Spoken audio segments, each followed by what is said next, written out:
Someone has to save us all from World War III. I nominate the college students.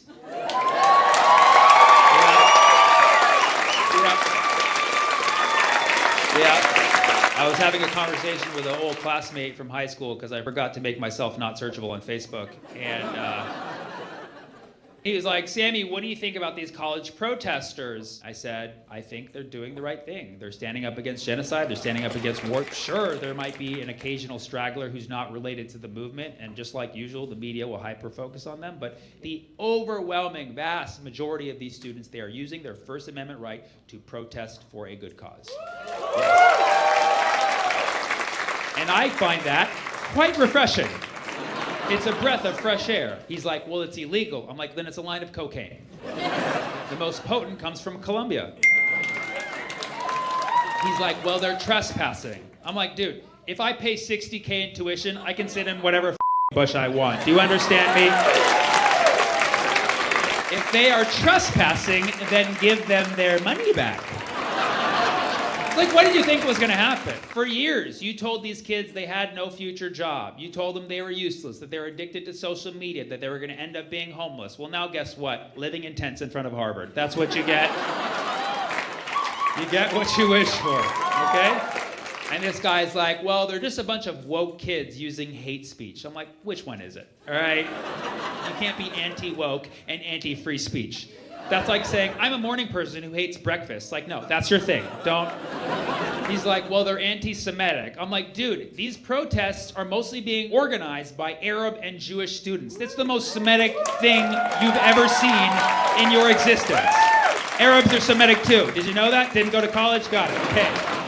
Have you ever seen a Passover Seder with keffiyehs? Nah, bro. This is pro-Semitism. And he's like, yeah, well, they're un-American and they're terrorists.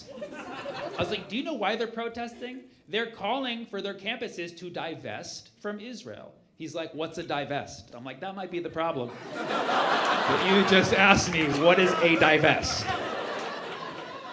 To divest is a form of boycott. Last I checked, boycotting, the most American you can do. It's actually how this country was founded. If the founding fathers had tents, they would be out there at the college campuses right now, fully supporting. Maybe 3/5 supporting some of them, but majority supporting. Yes, and they're not terrorists. They're not blowing themselves up with vests filled with explosives, which would be another form of divest.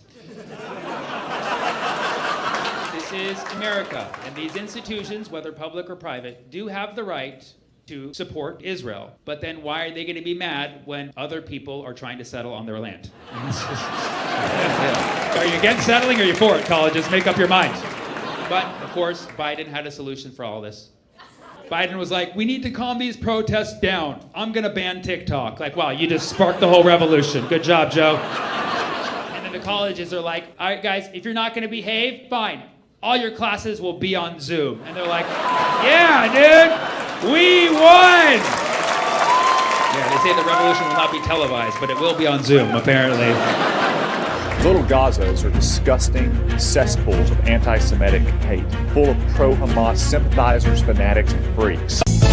Hell no, to the no, no, no, hell to the no. College students are out there protesting. The government and media are talking so much smack about the college protesters. Calling the encampments Little Gazas. Little Gazas. Which is like a great restaurant name, for sure. That's, I'm definitely going to open up a Little Gaza. People are straight up calling them Hamas. It's like, bro, did you know in 1968, Columbia University students took one of their deans hostage? That's a Hamas right there, right? These kids are doing light work, bro. And they're saying things like, oh, they're making students unsafe. Like, yeah, from the police that you called on them. You're worried about child safety, and then you call out the police to beat the out of your students?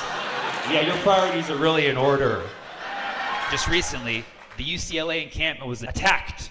A mob of counter-protesters came in the middle of the night. They launched firecrackers, and they just started pulling down the barrier of the encampment, just started pulling kids out and literally assaulting them. To me, it was like, once this video circulates, it's going to be very, very clear. These kids are very peaceful, and they're literally getting attacked by outsiders. But there's people actually defending those aggressors. saying, no, they're defending themselves because these students are occupying the campus. And I'm like, so you're saying that they have the right to resist? Congratulations, you are Hamas. Welcome to Little Gaza. Come for the joke, stay for the flatbread. I will support. Oh, hey, come to the student campus, please. I love that. It's so sweet. And it shows, can you raise it one more time? Everybody look at this. It shows not only the urgency of me needing to come there, but also the urgency of these kids needing to, like, more grammar classes, you know? Because it just shows, man, they need us. They need us right now. Amazing, thank you so much. The free speech censorship on Palestine is ridiculous, bro. You can't even say from the river to the sea. What if you're giving directions to someone on a boat? You see a guy stranded out on a lake in a little boat. You're like, hey man, what you're gonna want to do is you want to go from the river to the, whoa, don't say that. It's like, what? I was just gonna say from the river to the sea, his boat will be free. That's all I was gonna say. They're like, no, you're saying that once he gets out to the ocean, he's gonna sink out all the other boats. I'm like, this isn't Battleship, okay?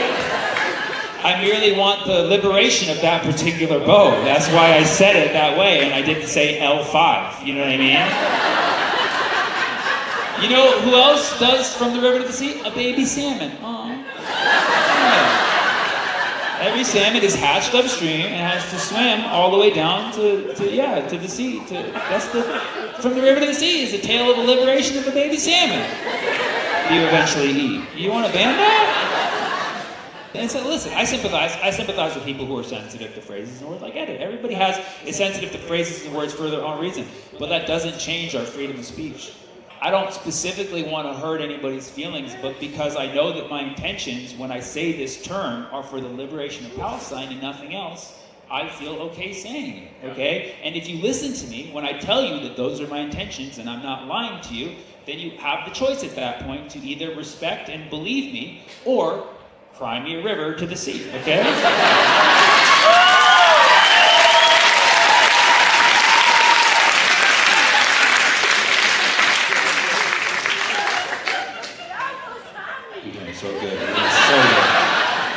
So good. I like to be empathetic with people, but like trying to ban words like intifada. It's like, listen, I understand the history of the intifada. There was a lot of violence. I get that. I get why you might be triggered by the term intifada, but it's literally a word in Arabic. You can't just ban a random word in Arabic. Intifada is a word in Arabic that means uprising, or it can mean to just shake it off. It's basically a Taylor Swift song. Intifa,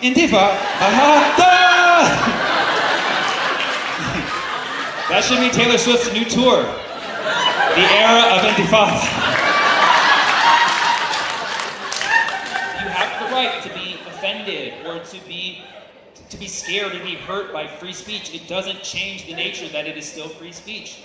And you would think that we would understand that in this country, where we have the First Amendment, and it allows us to do things like make up songs like America, America, the land of freedom of speech, where as long as your intentions are good, you should be able to say whatever the fuck on from the river to the mother sea.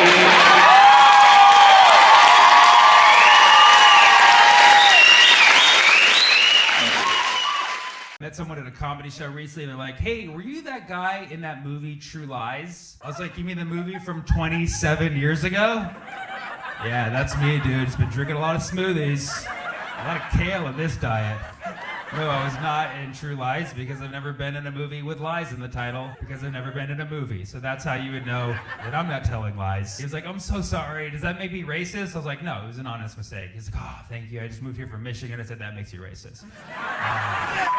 Some guy was like, I told you they were going to go after my state. Damn it. Are you from Michigan? Hell yeah. Dude, your authority on that one makes me want to backpedal on this. Michigan's a great state. The people there are not racist. Water! You have fresh water? Yeah, dude. Give it up for fresh water in Michigan. I don't know if that was an ironic statement or you were stating current events that we've upgraded to fresh water.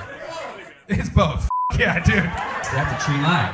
And you dare to call us terrorists? The CDC did not approve of this show. Not the best joke to open with. But the CDC does list forms of transmission on their website, and one of them is laughter. Yeah, right? They're like, don't you have any fun now? Because you will spread the kill vibe. It's hard to remember a very generic name. People get mad. You meet them, forget their name. Dude, you don't remember that I was Dave? I'm so sorry. You're like the 1000th Dave I've met. Like, what are you supposed to say? Like, I'm sorry that brain space is finite. And if you don't know what that means, it's because brain space is finite. It's hard to remember people's names. Zoom, zoom, zoom, man. Zoom, zoom. All right, every time a loud motorcycle comes by, let's just guess the size of the penis. Let's just guess. I'm guessing 3.8. Oh, dude! Yes!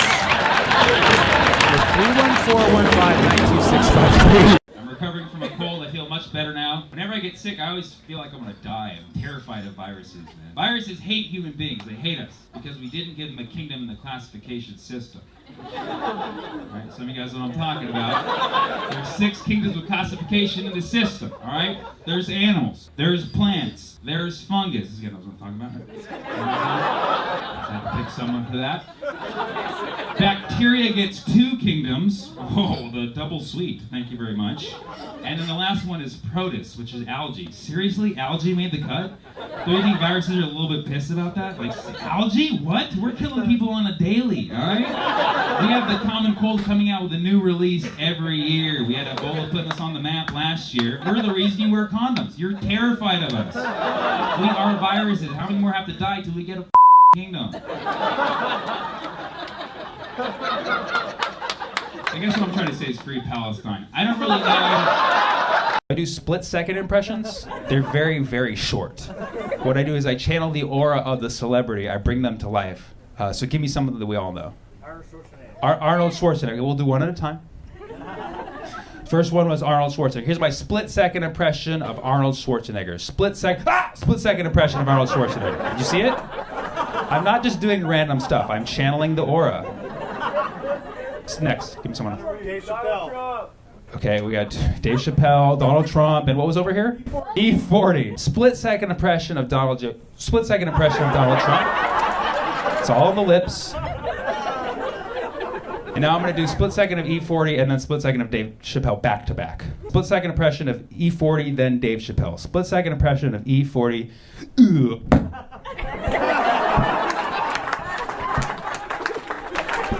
These are not easy to do. Do a lot of practicing in front of mirrors. I was dating a girl. She's like, "Oh my God, I'm so glad you're over 6 feet." I'm like, "I'm so glad you can't measure. I'm 5'11". What is? I still see a lot of women requesting a guy 6 feet or taller. It's always, I get to know you, just demand how much of a person you want. It's crazy. We're one of the only countries that still uses standard. Everywhere else in the world, that's 182.88 centimeters. You think women in Europe, like, I want a guy who's 182.88 to the 100th, no more, no less. No, they probably round down to 180 at least, give a little more wiggle room, you know? Oh, it's like short women too. I want a guy who's 6 feet or tall. Like, you're 5'0". How much clearance do you need? That's some Napoleon levels of just, I want to conquer as much man as possible. And it's totally acceptable. And yet if I demanded a woman a foot shorter than me, I'm the biggest creep in the world. On my Tinder, I'm just like, I want a woman who's 4'11" or shorter. I want to be able to look straight ahead and not even see her. But just know that she's there. That's the kind of love I want, the kind that you can't see but you can hear occasionally, yeah. There's no big spoon, little spoon with me. It's a teaspoon next to a ladle. That's how I want it to be. I want a hobbit from the Shire, okay? She wears heels. I go out barefoot every night. She wants to kiss me. She gotta leap up like a dolphin catching some fish, like that. I want to walk around the house and be like, is that a piece of furniture? No, that's the love of my life. And that would be totally okay. I used to go to this high school where this guy would hold up the sign that said, God created Adam and Eve, not Adam and Steve, which is very homophobic and very Steve-phobic as well. Very anti-Steve. Every Steve in my school was like, I don't exist? What's going on?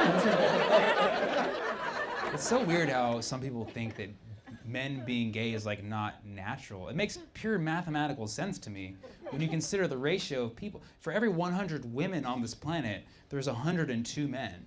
What are those 2 extra dudes supposed to do? Just sit there and talk? You know what guys like to do, okay? You're like, well, how does that explain lesbians? Men are disgusting. That's my only theory. We are disgusting. Lesbians are evolved women. If there's anything that you'd like me to talk about tonight, something I missed, shout it out. Food. What's that? Food. Food. Hell yeah, of course. The sustenance of all life. What a divisive topic that is. Fuck yeah. Food in Israel. Of course. That's the, yeah. Food, Israel, and boobs. Okay. I should have like explained the instructions a little better. I'll do one at a time. But now I have to do a food Israel tits joke, okay? Which is crazy, because I was actually sucking on the teat of a cow on the West Bank just last week. So food, are you a culinary guy yourself? No, not at all? You eat that shit, right? So you eat that shit. Keeps you going. What's your favorite food? Dolma. Dolma.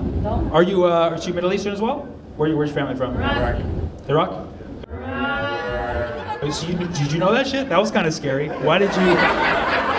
How did you know he's Iraqi? Are you Homeland Security? Like, what is this? Trust me, he's Iraqi. We've been following him since 2003. He likes dolma, he likes to talk about food. He follows you, but he doesn't know who you are. Any more questions? Here's my card. Are you guys together, just couldn't get seats together, or what? Are you Shia and he's Sunni? Is that how this works, or... The division is real, man. The division is real. We got the Kurds in here. Keep it fucking complacent. Fantastic. So you're Iraqi and you like dolmas. Dolmas, for those of you not familiar, is basically grape leaves. Homeland Security disagrees. Don't talk about those little terrorist missiles. Okay, sorry. So dolmas are not grape leaves? No. Okay, what are they then? Green chard. Okay, so you now, and you're from Syria, and dolmas are grape leaves. And we have another, I'm sorry, we're 2-1 on this. Green chard. It's a leafy green. Green, exactly, thank you. We needed one American to fucking arbitrate this thing. It's a leafy green, you fucking idiot. Just be happy that it's not kale. Next up, is hummus Israeli? Tell us, please. We need to solve this once and for all. Dolmas, you can make them using either grape leaves or green chard. And you roll in them rice, sometimes garbanzo beans, little bits of a tomato and others. I don't know what they fucking put in there, but it's good. What's that? It's delicious, exactly. So try out your dolmas. Go to your local dolma factory. Get you, AKA Costco. Are they selling dolmas in bulk now? Dude, Costco's selling dolmas. We fucking made it, dude. We fucking made it. We got Americans on the street like, I need fucking 300 dolmas. We fucking need a Costco card.